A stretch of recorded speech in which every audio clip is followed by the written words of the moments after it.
Hello, saya Puan Habibah Bibi daripada Hospital Putrajaya. Saya baru buat pembedahan usus. Jadi doktor rekomenkan saya buat pakai sepet ni lah untuk sebulan ke atau 2 bulan. Jadi saya minta tolong dengan Angka Kentang untuk sponsor saya lah. Jadi beliau bersetuju nak sponsor saya. Saya rasa terima kasih lah sebab beliau bekerjasama dengan saya. Itulah saya dapat, maksudnya banyak angkatan membantu orang-orang yang susah seperti saya lah. Jadi saya mengucapkan terima kasih pada beliau dapat membantu saya lah.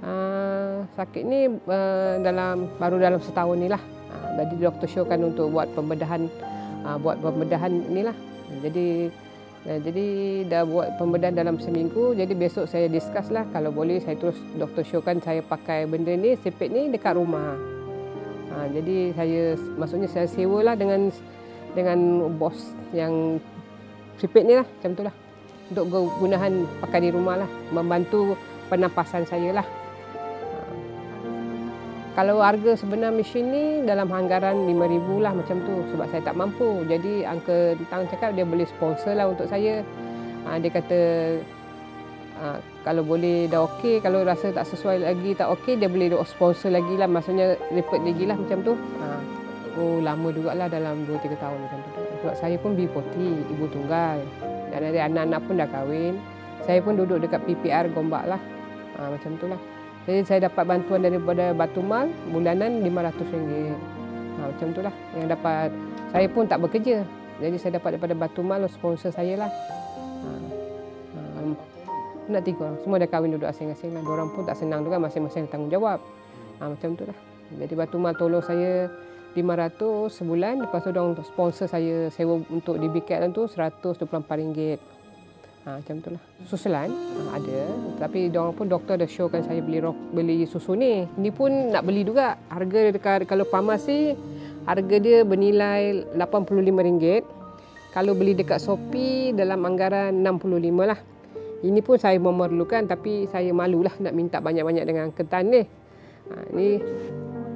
Saya ada minta dengan Dr. Batumal, mungkin dia proses dalam 3 bulan. Tapi saya tadi ada bincang dekat doktor, dekat bawah ni dia tak boleh tolong lah. Dia kata sebab orang kanser yang boleh dapatkan susu khas ni. Jadi dia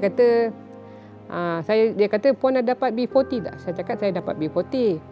Diorang kata nanti saya try untuk yang bantuan B40 kalau diorang boleh sponsor saya susu ni lah. Itulah. Saya tengah tunggu diorang punya keputusan macam mana.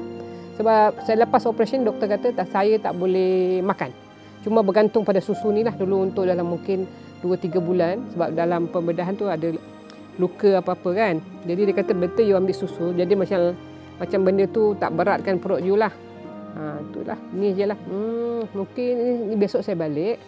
Doktor bagi saya ubat antibiotik, ubat apa semua. Mungkin saya temu janji dalam bulan depan kot. Mungkin saya rasa dalam 2-3 bulan juga lah.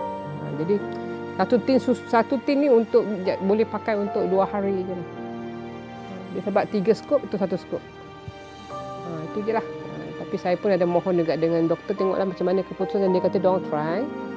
Saya pun nak minta dekat Angka Tan pun malulah sebab ini lagi dia nak sponsor, ini lagi dia nak sponsor. Nanti banyak sangat kan. Tapi tengoklah macam mana, insyaAllah ada dipermudahkan kalau alhamdulillah lah. Saya rasa tengoklah dalam 3 bulan macam tu rasa dah okey, lam semua dah okey, mungkin saya bagi tahu dengan Angka Kentang, mungkinnya stop lah. Mana tahu lagi beliau dapat membantu orang lain yang susah macam lagi saya. Maksudnya lah. Tapi saya berterima kasih pada beliau dapat membantu saya lah. Alhamdulillah lah bagi saya lah. Semoga dimurahkan rezeki Encik bos ni untuk akan datang, dimurahkan lagi sebanyak-banyak yang dapat membantu rakyat lah. Maksudnya yang orang seperti saya B40 lah. Saya bagi dia titop lah macam ni. Jadi saya dapat beliau punya ini daripada rakan saya rekomenkan sangat saya. Jadi saya try survey beliau. Alhamdulillah beliau bekerjasama. Jadi saya rasa bangga lah beliau dapat membantu saya. Itu je lah. Terima kasih daripada saya.